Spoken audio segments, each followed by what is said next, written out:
All right, welcome to the Jody Seeley Show Podcast. Our next conversation, our next COVID conversation, is none other than the internationally renowned motivational speaker of Chris Koch joins us on the show. Hello, my friend. Hello, Jody. How's it going? Well, I get to talk to you. It's a good day. Thank you. I always try to find the blessings. I didn't even promise that's not lip service.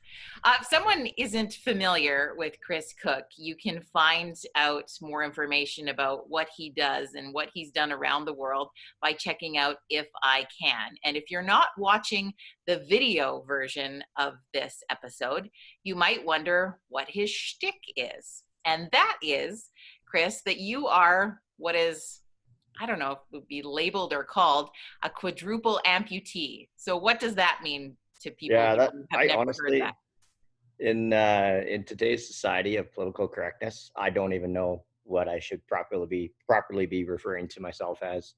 Limb different, I don't know. Yeah, I was born missing arms and legs, and I guess like painting a mental picture, it seems like life would be pretty tough, but it's been the absolute opposite. I mean, you and I grew up together, and I did everything everybody else was doing as a kid, and still to this day. Well, I mean, you say you do everything we did as a kid, or now I think you do more than the average person actually, but that's sort of, I guess, maybe where some of the inspiration for If I Can came from. Is that, did you want to show people that you can do it too, or where does that sort of stem from? Yeah, it obviously, I mean, If I Can is to encourage people to get out and do all the things that they talk about doing, dream about doing, think about doing, and just go for it. But it's turned out to be a great way to just go out there and be adventurous myself. It's been a great platform to, constantly have new adventures and challenges and stuff to talk about.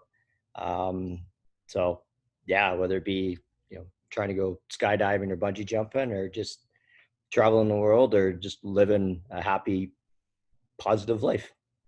Now, did you ever think, if you think back to like when we were kids and the what do I want to be when I grow up scenario, did you ever picture, speaking to crowds across the world, or did that just kind of happen?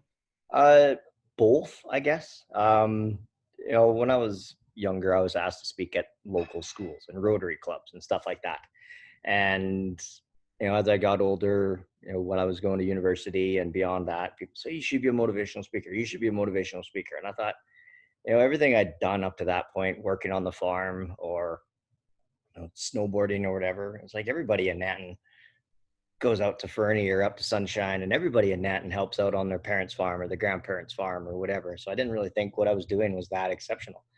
And then it was after I did a solo trip around Europe for about 3 months that I thought, hey, that's kind of a neat jumping point to tell my whole story. I have mad amount of respect for somebody who has the courage to just drop everything and go travel in that capacity. And so after that, I felt that all the other things that I'd done were pretty cool. And I guess essentially doing what I'm doing as a motivational speaker, I'm in sales and I'm selling myself.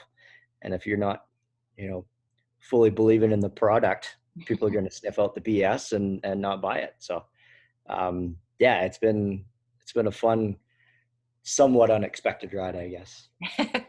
Well, and I think too, it sort of paves the incredible support that you had growing up. Because I know we were, like you said, childhood friends. We spent every waking moment, I think, together as kids. And it never phased to any of us that you were a kid without arms and legs. You were just Chris, and it just what it was. We never really saw it either. But you probably, as you ventured out into the world outside of what we'll call the Nanton bubble, people probably were a lot more shocked by you than those of us who grew up with you. Yeah, I mean, I've never blended into a crowd ever, for the most part. But in Nanton, I was just another one of the kids in town, and I couldn't have asked for a better place to grow up. I couldn't have asked for a better family. I couldn't have asked for a better community and friends and all that kind of stuff. But yeah, once I got out of Nanton and started traveling more and living up in Calgary and then eventually out in Ottawa and beyond, yeah, it was, people just doing something as simple as eating a sandwich at a restaurant. Be like, oh, that is so amazing. Like, I'm just eating a sandwich.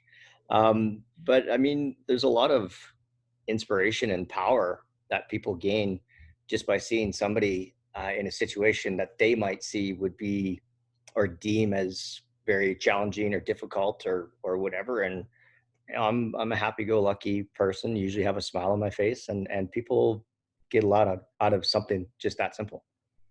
Well, and I think too, they take a moment and appreciate something that is as simple as us of drinking an energy drink becomes different for you. And I think people have a hard time sort of wrapping their brain around that. And it's pretty cool at the end of the day. Because if someone listening is going, okay, imagine you didn't have arms and you didn't, like, how do you do the simple everyday things that everybody else is doing? You just have found a way.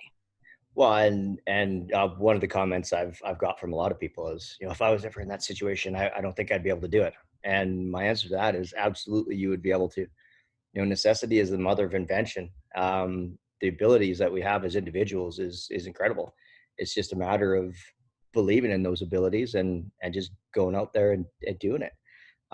So back again to, I don't think what I'm doing is all that exceptional, but I think it's pretty cool that other people think that, and so I'm just gonna keep pushing myself and challenging myself and do those things, hopefully accomplish those things that I think are pretty freaking awesome. Have you had moments over the years where it does get the best of you, where the positivity and the pieces that you just, like you said, adapt to and do, where have you had those moments where you're like, I would just like to say screw it to this, I don't want to do this anymore? Absolutely, we all have those moments. Anybody that says that they haven't or they don't is lying. I've had those moments, stretches, funks, or whatever you want to call them, where doubting myself, doubting my abilities, doubting what I'm doing. Or, sometimes you just wake up in the morning and you just not feeling it. And you just don't really want to have to face the day. You just rather hole up in the basement and watch Netflix and or skip the dishes. Yeah. But unfortunately, life doesn't wait. So you have to go out there and you have to face life. And I find, honestly, the days where I'm just really not feeling it and I force that smile on my face and I head up the street to the grocery store or whatever, more often than not, you run into somebody that says, hey, I seen you slugging through the snow and I thought that's pretty cool and just really made my day. And then that turns your day around and just kind of builds from there. Whereas really you want to be like, well, dude, pick me up and give me a lift. Like, Yeah. got me slugging through the snow, put me in your backpack, man. Like, you get to Safeway there. Can I just give you my list and my bank card and I'll go back home? yeah, like, help a brother out for real. Don't just give me a compliment. But so during this time of us being in COVID, I thought too, having a COVID conversation with you is your livelihood, your kind of your realm right now has been taken out from underneath you, like many people. And so you're not able to travel or speak to groups. And how's that going? It's been a challenge. And like you said, everybody's going through challenging times. I mean, I grew up helping out on my grandpa's farm, and I still do help out with Sears and Nanton with their stuff, and I do have that option. But my main meal ticket, doing presentations, is that carpet has been ripped right out from underneath me, big time. It would have been kind of the window between March 9th to March 13th, 14th, where my schedule basically went from being quite busy to absolutely empty till basically the end of September for now. I mean, there might be some stuff that comes in earlier and it might get pushed back later, or it might stay the same. I don't know. And I think that's one of the things that's so challenging about this is there's so many unknowns. But yeah, so to see my revenue stream get absolutely destroyed, it's been a challenge. And yeah, there were some days where, you know, I was really looking for reasons to put a smile on my face. And it's tough. I'm a very social person, so I'm one who's going to go out on my board and get together with friends and cheer myself up and cheer one another up. And that isn't an option. I mean, yeah, there's Zoom meetings and house party and FaceTime and stuff like that, which is great, but it's not quite the same. That person to person, energetic exchange that you get by being there in the flesh it's tough to replace. Absolutely. So some of the cool things, like outside of traveling, like you alluded to before, you also took it upon yourself in your life to do marathons, Yeah. which also kind of sounds a little bit crazy when you think of, okay, there's someone without limbs doing a marathon. How did you get into this? Yeah. So I used to wear artificial legs, and then about 9 years ago, I started just kind of accidentally wound up using a longboard or a skateboard as my primary means of mobility. And so when I started with that, it was kind of like, all right, well, I can go farther, easier. And I decided, let's put a marathon on the bucket list. And I've ended up doing 9 now. I was hoping to do the Calgary Marathon here at the end of May, but that's pushed back till I don't know when. But that'll be should end up being my 10th full marathon. But yeah, it's just, again, another challenge. Good excuse to try and stay in shape. And yeah, just the whole running community, the marathon atmosphere the day of is pretty cool. Everybody's so supportive, whether it be your elite runners that are qualifying for Boston or your 6-hour marathoners that are dressed up in goofy outfits, just running, walking, and having a good time. It's everybody's pushing one another and cheering one another on. It's pretty cool. Yeah. Another great thing, if people choose to follow your social media, which I would recommend them do, is you always put something funny on every Friday. I mean, you have a pretty good sense of humor most of the time, but you try to channel it a lot for your Friday funnies. And those have been pretty entertaining because you end up having some pretty fun experiences. Like most of them are things that have happened to you per se, as opposed to just a joke or something, if that makes sense. They're a lot of them are based on things that have actually happened, or just kind of taking my twisted, Irony. demented sense of humor and putting it on display. And I'm a firm believer, if you can't laugh at life, what can you laugh at?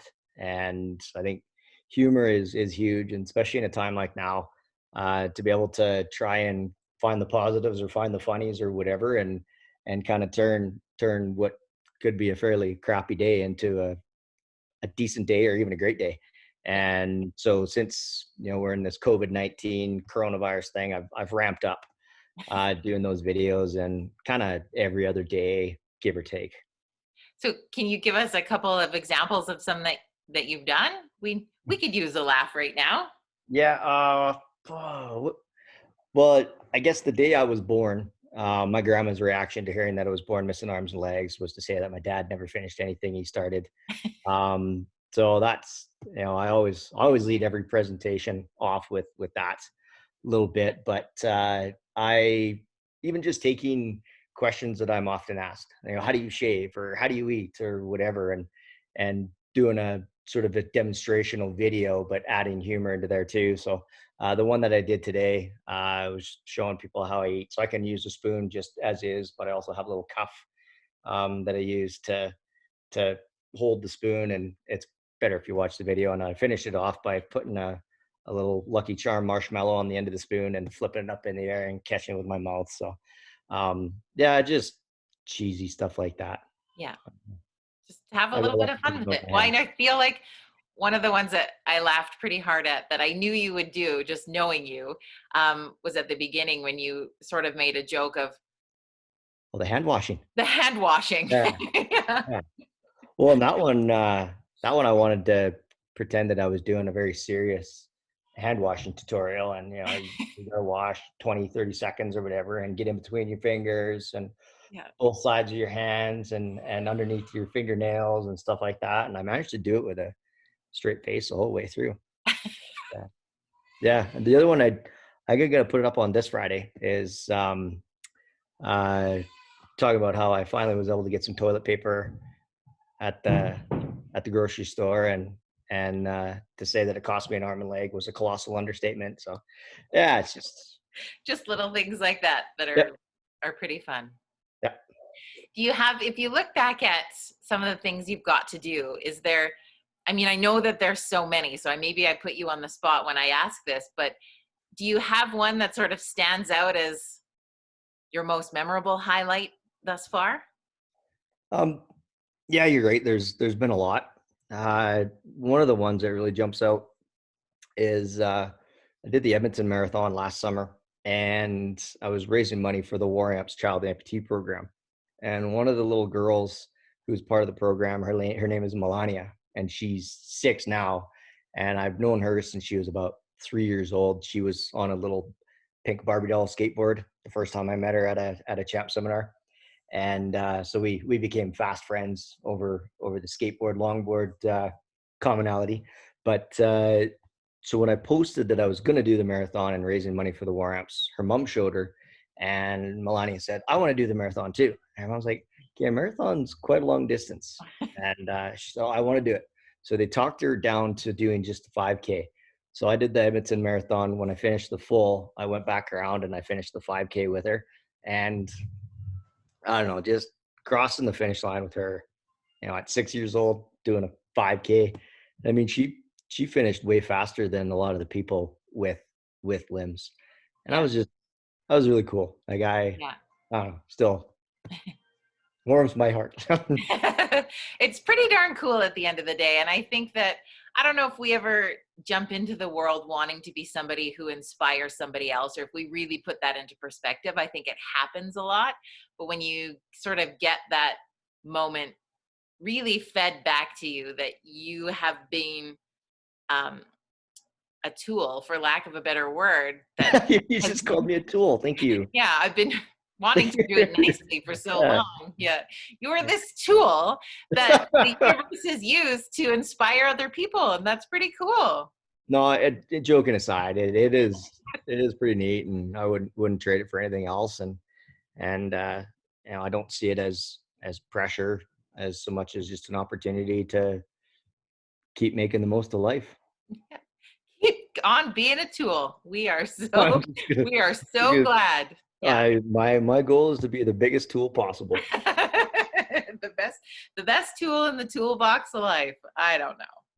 I got nothing there, but Workshop it's really good. But I appreciate you taking some time out of your really busy schedule these days of not wearing pants and watching Netflix and drinking. It was really it was tough to try and carve out enough time to sit down and do this conversation. But yeah, I was able to kind of push back my first nap.